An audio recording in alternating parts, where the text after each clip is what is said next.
defense secretary under both President Bush and President Obama.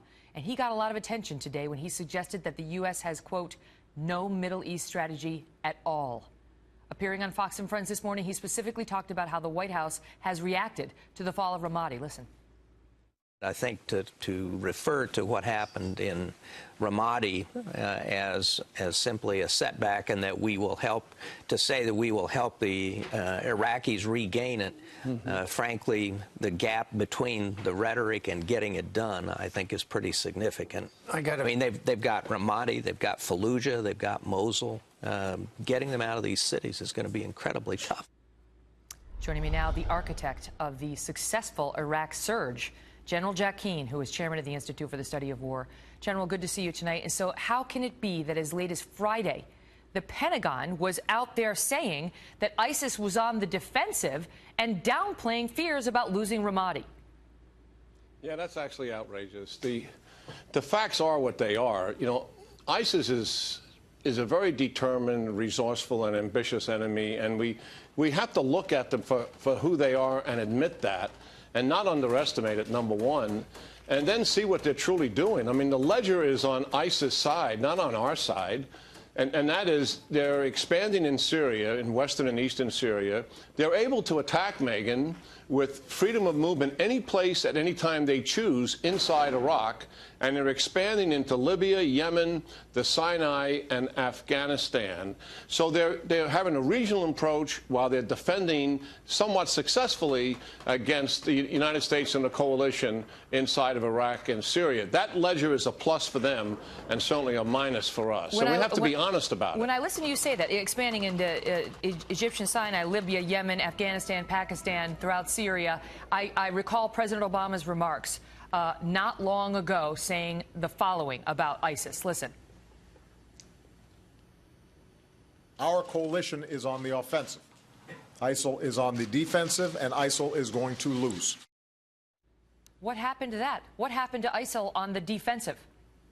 Yeah, see, we got to see reality as the way it is. This is a disturbing and frightening echo to what we had in 2006, a different administration, when we were failing in Iraq. And the government officials and the military generals were defending the strategy despite the evidence that it was failing.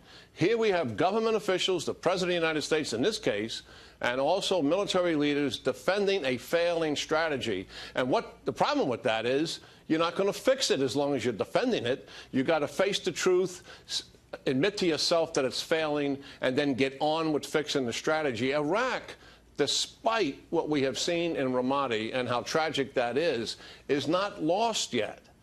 We can reverse some of this. It's going to be very difficult. Really? Because, I mean, the president is now meeting with his national security team tonight, we're told, to discuss strategy.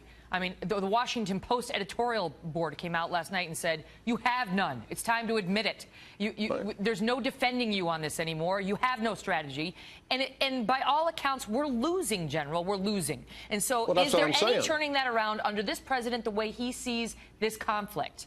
The only way he can turn this around is, number one, we're talking about tough-minded, calm, and imaginative leadership to think through what this problem is and accept the risk that goes with winning wars. War is fundamentally a test of will. And we can put together a strategy to deal with this situation. And we have talked about it for 9 months in terms of what we need to do. We need advisors down on the ground with these Iraqi forces to help stiffen their resolve and also provide support for them when they need it. Surveillance aircraft, close air support, attack helicopters. We need considerably more trainers than what we have to train up the scale and size of the Iraqi forces. Believe it or not, General Jack Keane is now saying the same thing as the Washington Post editorial board, and yet those same things have been said for months. And nothing it's just not happening. The other thing is, you saw the successful attack in Syria. Yeah. We should be doing that multiple times a night in Iraq and Syria, as we had done 8 to 10 times on average in Iraq and Afghanistan. It is possible to put in play a strategy that's going to help the forces on the ground and still make some progress. Yeah, that is still an option, but I'm not confident that this administration will face up to that reality. Well, it takes a lot of will And our viewers should know, when President Bush was failing in Iraq, they turned to Jack Keane.